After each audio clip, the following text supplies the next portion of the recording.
ఈ రోజు పదవి విరమణ చేస్తున్న డీజీపీ జేవీ రాముడుకు పోలీస్ శాఖ ఘనంగా వేడుకలు పలికింది. విజయవాడ పోలీస్ పరేడ్ మైదానంలో ఘనంగా వేడుకలు పరేడ్ నిర్వహించారు. విధి నిర్వహణలో తనకు సహకరించిన అందరికీ కృతజ్ఞతలు తెలిపిన రాముడు అనేక తీపి జ్ఞాపకాలను నెమరేసుకున్నారు. పోలీస్ శాఖకు రాముడు చేసిన సేవలు మరువలేనివని ఇన్ఛార్జ్ డీజీపీ సాంబశివరావు ప్రశంసించారు.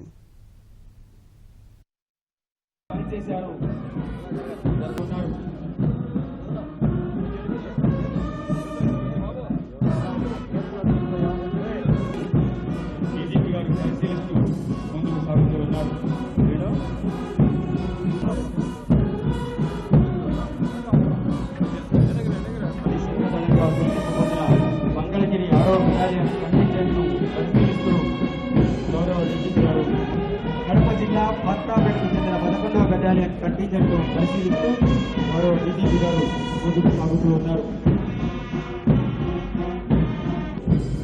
ఇప్పుడు Vijayawada city armed police contingent పరిశీలిస్తూ గౌరవ డీజీపీ గారు 2014 జూన్లో నవ్యాంధ్రప్రదేశ్ డీజీపీగా పదవీ బాధ్యతలు కడప జిల్లా పత్తాపేటకు చెందిన 11వ బెటాలియన్ కంటింజెంట్ను పరిశీలిస్తూ గౌరవ డీజీపీ గారు ముందుకు సాగుతూ ఉన్నారు.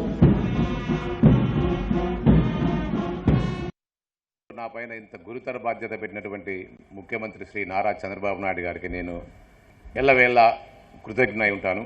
హోమ్ మినిస్టర్ మన డిప్యూటీ చీఫ్ మినిస్టర్ చేన రాజప్ప గారు, ఆయన పేరులో చిన్న ఉంది కానీ మనసులో చాలా పెద్ద ఉంది. చాలా పెద్ద మనిషి. వారి సహకారం నాకు చాలా లభించింది. వారికి కూడా నా ఉదయపూర్వక కృతజ్ఞతలు.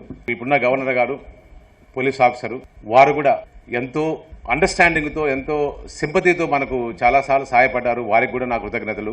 స్టేట్లో పనిచేసిన ప్రతి కానిస్టేబుల్ నుంచి ప్రతి సీనియర్ ఆఫీసర్ వరకు చాలా కష్టపడి పనిచేసి ఇబ్బందులన్నీ భరించి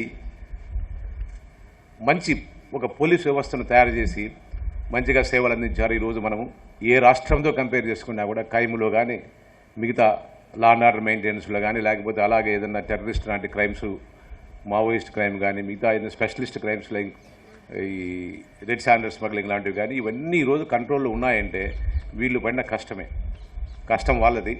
కాబట్టి వాళ్ళకే ఈ క్రెడిట్ చెందాలనేది నా మనస్ఫూర్తిగా కోరుకునే విషయం.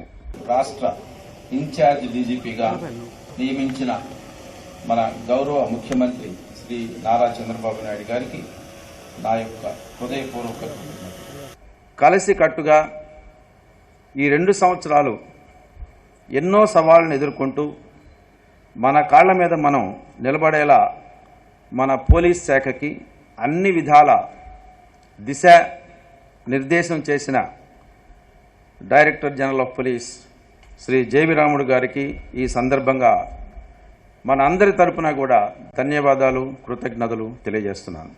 సవాళ్లను ఎదుర్కోవటం అనేటువంటిది ఆంధ్రప్రదేశ్ పోలీస్కి కొత్త విషయం కాదు.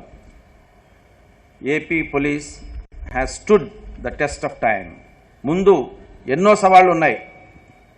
రాష్ట్ర పోలీస్ హెడ్ క్వార్టర్స్ నిర్మించుకోవాలి, ఖాళీగా ఉన్న పోస్టులు భర్తీ చేసుకోవాలి. మనం కూడా మారుతున్నటువంటి కాలానికి అనుగుణంగా వృత్తి నైపుణ్యాలు పెంపొందించుకుంటూ ప్రజలకు ఇంకా దగ్గర కావాలి. సమర్థవంతంగా సవాళ్లన్నింటినీ కూడా ఎదుర్కోవలసినటువంటి అవసరం ఉంది. రాష్ట్ర ప్రజలకి ప్రొఫెషనల్ పోలీసింగ్ అందజేయాలి అనేటువంటి ఆశయ సాధనకు మీ అందరూ కూడా మనస్ఫూర్తిగా సహకారం అందించవలసిందిగా కోరుకుంటున్నాను. మారుతున్నటువంటి కాలానికి అనుగుణంగా మన సిబ్బందిలో నైపుణ్యాలు మెరుగుపడాలి, స్కిల్ డెవలప్మెంట్ చేసుకోవాలి, కెపాసిటీ బిల్డింగ్ చేసుకోవాలి.